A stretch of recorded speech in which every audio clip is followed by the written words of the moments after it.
जय हिंद साथियों। आज मैं न्यूज़ देख रहा था और न्यूज़ में मुझे पता चला कि हॉलीवुड के अंदर मतलब यूएसए के अंदर जितने भी राइटर्स हैं वो सभी स्ट्राइक पे चले गए हैं। किस पे चले गए हैं? स्ट्राइक पे। लेकिन इसका कारण क्या है? और अगर राइटर स्ट्राइक में चले गए इसका मतलब आपके पास कोई स्टोरी नहीं बचना है, क्योंकि राइटर्स क्या होते हैं, वो स्टोरी लिखते हैं।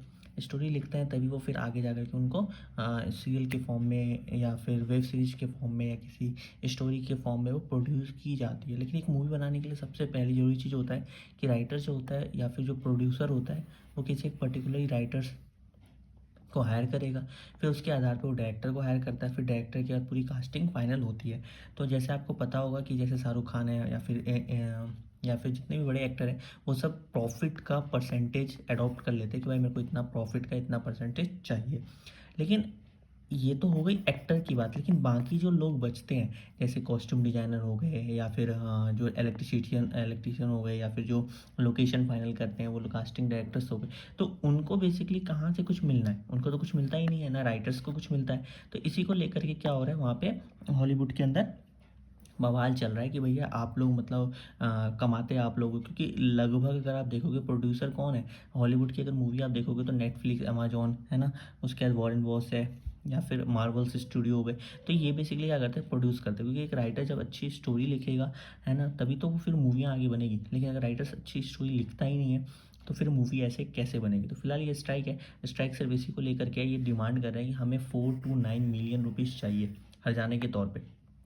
ठीक है, मतलब उसके बाद इसमें पेंशन ऐड ऑन करो या फिर रॉयल्टी जो होती है। रॉयल्टी मतलब जैसे मान लीजिए एक ए नाम का कोई राइटर है, उसने पहली पार्ट मूवी की बना ली, उसके उसका कुछ मूवी का दोबारा सीक्वल बन रहा है, तो ऐसे तो पैसे हम मिलते ही नहीं है पुराने वाले राइटर्स को। तो वो कह रहे हैं कि भैया ये पहली पार्ट तो मैंने लिखा है ना, इसकी रॉयल्टी तो आप दीजिए राइटर्स को, बताइए तो सही, अप्रिशिएशन तो कीजिए कि हाँ इन्होंने पहला पार्ट लिखा था। तो इसको लेकर के बात है। अब सोचो कि प्रोड्यूसर कमाते का है, प्रोड्यूसर है ना, प्रोड्यूसर बताया जा रहा है कि नेटफ्लिक्स ने ही खुद ही बताया था कि मेरा इस साल का 2021-22 का प्रॉफिट जो था 5 बिलियन यूएसडी पे पहुंच गया था। जबकि 2022 का प्रॉफिट अगर देखोगे तो 6 बिलियन यूएसडी पे है। तो मतलब सोच सकते हो कितना ज़्यादा ये लोग पैसा कमाते हैं, ये राइटर्स है। और भारत के अंदर तो ये है कि आप कानून को थोड़ा सा इधर उधर चकमा दे के बच सकते हो, लेकिन जो लेवल लो है विदेशों के अंदर, अमेरिका के अंदर, वो बहुत ही सख्त है।